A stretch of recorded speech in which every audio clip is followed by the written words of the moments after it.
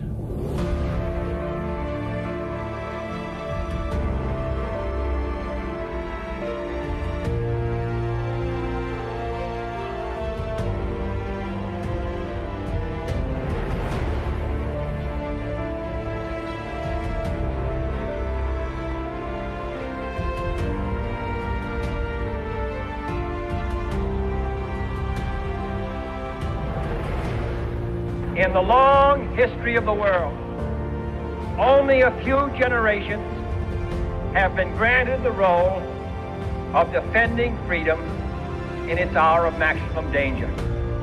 I do not shrink from this responsibility. I welcome it.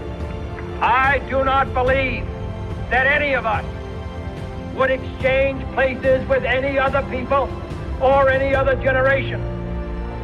The energy, the faith, the devotion which we bring to this endeavor will light our country and all who serve it.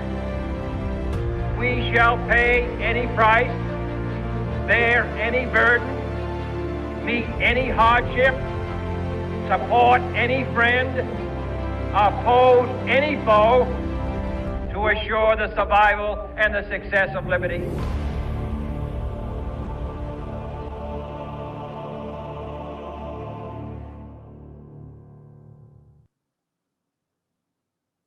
Thank you. Let's remember to honor our veterans on Veterans Day next November 11th.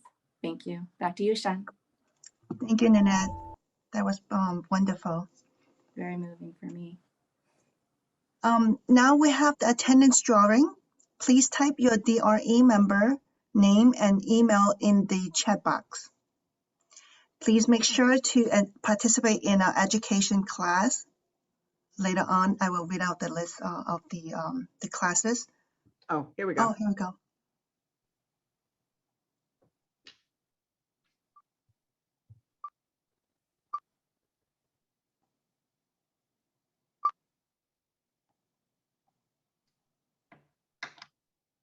Marcus, our first winner, Marcus Jacke. Marcus in? Here. He was Is he- here. He left. No, Oh, he was no. here. He left. I saw him. Yeah. Okay. Next. Next. Move on.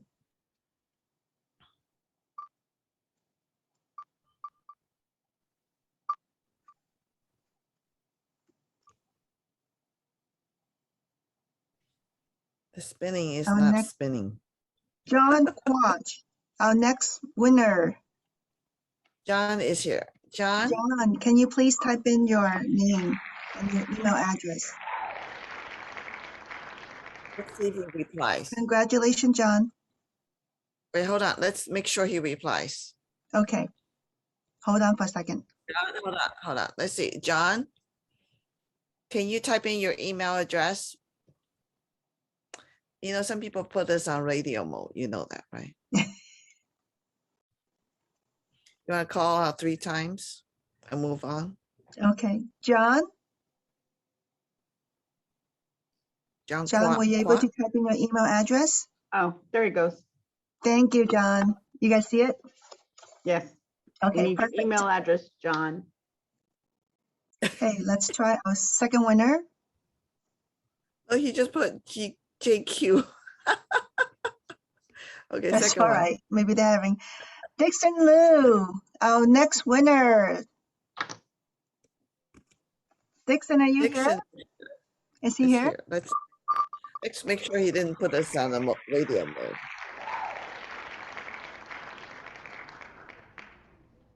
Dixon? Yes. Oh, yeah. Thank you, Dixon. Congratulations. Thank you. Email address, please. So we have one more? Yes, one more.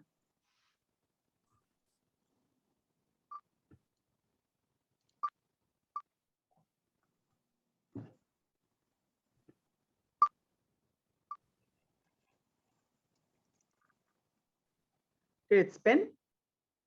Oh. Kenny Lynn. Oh, she's not here.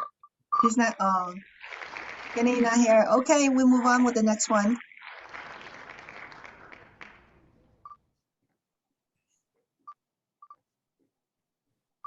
This thing is not. Spinning. We used to have music with it too, right? With the spin. Alex Chu. He said that. No, it doesn't even have that.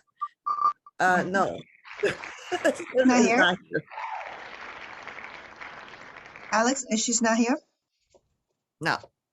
Okay, let's spin one more time. Last one is hard to give away. I'll take it. You can give it to me. I'm Is it sure spinning now? everybody. Deborah Lowe. Our GBC Deborah member. was- Is she here? She's here. She's here. She's here. She's here. Congratulations, Deborah. Just type in your email will be fine. So we got 3 winners. Well, Deborah, is she acknowledging this? Funny. Is she in fun? No. Deborah, are you here? Deborah once? Deborah twice? Wait. She unmuted herself. Deborah. Oh, congratulations. Good. Okay. So we got 3 winners now. Deborah, your email, please. Okay. Thank you. So now we will move to our education classes. Our 2021 Code of Ethics training. It is November 5th, Friday, which is tomorrow, 1 to 4 p.m. It is free. The second class is commercial webinar, looking ahead to 2022. Macroeconomic trends in real estate. This is important. It is on the 9th, next Tuesday, 12 o'clock to 1 p.m. And it's also free as well. The 45-hour DRE license renewal, continuing education. It is November 12th, 9:30 to 12:30. It is $85. And last but not least, Safer at Home and Learn, navigating the home inspection process. November 16th, 12 to 1 o'clock. This is also free. Don't miss our Centennial Installation Gala on Friday, December 3rd at the Sheraton St. Gabriel. Purchase price ticket today. Joe Singer, CEO of the CAR, will be our special guest and installing officer. come hear what he has to say before he retires.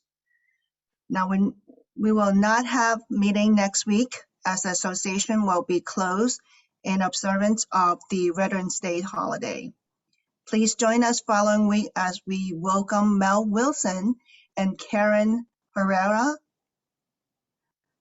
for our speakers on the 18th. Make sure to visit our website, www.wsgvar.com for all your real estate needs. This meeting is now adjourned. Thank you for joining us today, everyone. Have a great day.